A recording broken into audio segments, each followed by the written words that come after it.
দিন শেষে ভেতরে ভেতরে আমার একটা বউ দরকার। এটা আমার আম্মাকে আপনি একটু ভালো করে বুঝিয়ে দেন তো। আম্মাকে কতবার বলেছি, আম্মা তাও বুঝে না, বুঝতে পারছেন? আর কতভাবে বুঝা, আমার আম্মার মাথা মোড়া।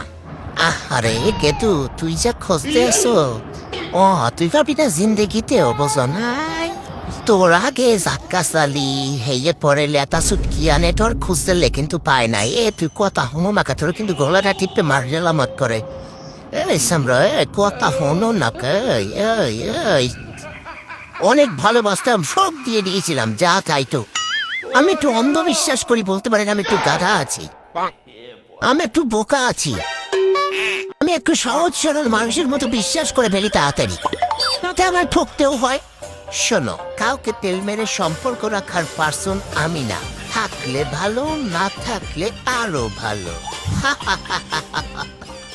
বাগাইন্ডা আইসে, তেলের দাম অনেক, তেল দিয়ে ঘষা মাজা করে রাখতে হইবে। ঠেক পড়ছে আমারও তো ঠেক পড়ে না। ইন্দে সোজা পাতলি গালিসের নিকাল। আমি জ্ঞান হারাবো, মরি যাব, বাঁচাতে পারবে না কেউ। হো আমি জ্ঞান হারাবো। কি ওরা কি গেলে, রকেট গেলেনি? হ্যাঁ ওরা কি, এ এ ওরা কিডা? ও ওদের রে বলা ক্যান্ডি আর সুইং। এ কেডা রে? ও ক্যান্ডি পম পম পম। এক ক্যান্ডি, তুই মোর মায়ের দেখছ? মুই মোর মায়ের বিশ্রীতে নামছি বাইরে। কোনখানে যে গেলে মোর মায়ের 2 দিন পর পর পুরুত পারুত। তো দেখছ, সত্যি কথা তোর লজেন্স দি মনে। মুই জানি না তোর মাই গেছে কমবে, মরেছি গিয়া কি লেখা। মোর মার ব্যাগ পাহারা মোর দ্বারা দিয়ে গেছে। মই যে 2টা হাসুরি কর মোহার সুযোগ নাই। তোমার ব্যাগ নাও। একটা দায়িত্ব দিয়ে গেছে, মনে হয় দায়িত্ববান পুরুষ আমি। আমি দায়িত্ব নিতে পারবো না। সোরের দ্বারা দেয় মুরগি বর্গা। আইসে নাও তোমার ব্যাগ নাও, চেক করে নিও ঠিকঠাক মতো সব আছে কিনা। প্রত্যেকটা দিন মই প্ল্যান করি আজকে রাইতে তাড়াতাড়ি ঘুমাই যাবো।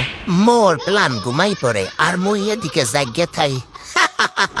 আমার মতো এরকম কাজকে ঠাকিঠা করো দেখি। তোমাদের সাদ মুখখানা কমেন্টে একটু কমেন্ট করো তো। ইস জিন্দেগি সে শান্তির মায় গেছে মরিয়া।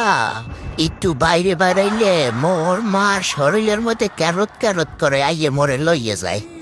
মোর মা 2টা মিনিট মোরে ছাড়া থাকতে পারে না। গাইজ, আমার একটি দুঃখের কথা শুনেন। সেটা হলো গিয়ে আমাদের জীবনে সব থেকে বড় সমস্যার মধ্যে একটি সমস্যা হলো ভালো লাগে না। কিন্তু গাইজ, কেন ভালো লাগে না তাও জানি না, তা ভাবতে গেলেও ভালো লাগে না। আপনারা যদি সমাধান জানেন অবশ্যই কমেন্ট করে জানান। নামাজ পড়তে দেখলেই হয়েছে সে আইসা ভাবে এসে শুয়ে পড়বে। আস্তে আস্তে কথা বলি, একদম রিয়েল এটা, ঠিক আছে? তুই এক জারুখোর, তোর পোলা পাইন্ডিরও বানাইছস জারুখোর। অন আবার পরীর মাইয়া ডিরও জারু খুন্নি বানাইতেছস। তোর এরকম জারু খাইতে দেখলে মানুষের কাছে আমার মান সম্মান থাকবো? খিদা লাগলে কবি ক্যাটফুট দিমু। কি ক্যাটফুটের কথা হইনা সবার চোখ বড় বড় হয়ে গেল? ক্যাটফুট খাবি? খিদা লাগলে পেটে শরম রেখা লাভ আছে?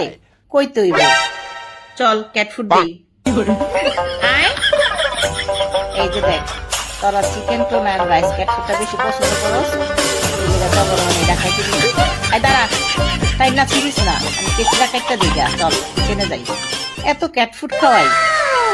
ওই ওই ওই ছাগল, ওই আমার কথাটা শোন না। ওই ছাগল, ওই আমার একটু বল না, তোর এত বড় সিংটা তুই কেমনে হইছস? তোর এই 2টা সিং আমার অনেক পছন্দ।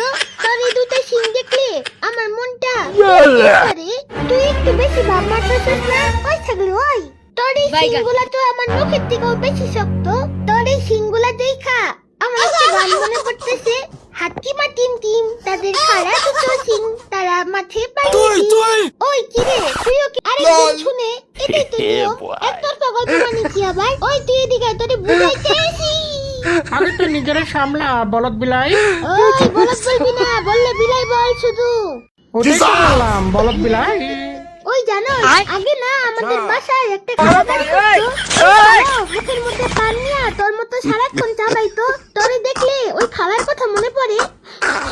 আরে আরে পানের গন্ধ পাইতেছি। ওই তোর মুখে পান নাকি বলতো? আমার মুখে পাবি না কোনো পান, কারণ আমার মুখে আছে কাঁঠাল পাতার ঘ্রাণ। আর যেখানে আগে ছিলাম ওখানে একটা রাখাল ছিল পুরো তোর মতো, সারাক্ষণ বক বক বক বক করতেই থাকতো। তারপর একদিন আমি ওর পিছন দিয়ে সিং ঢুকাই দিছি, তারপর থেকে বক বক কম করে। আমার আবার বেশি কথা বলা পছন্দ না, বুঝছো? ও মা গো,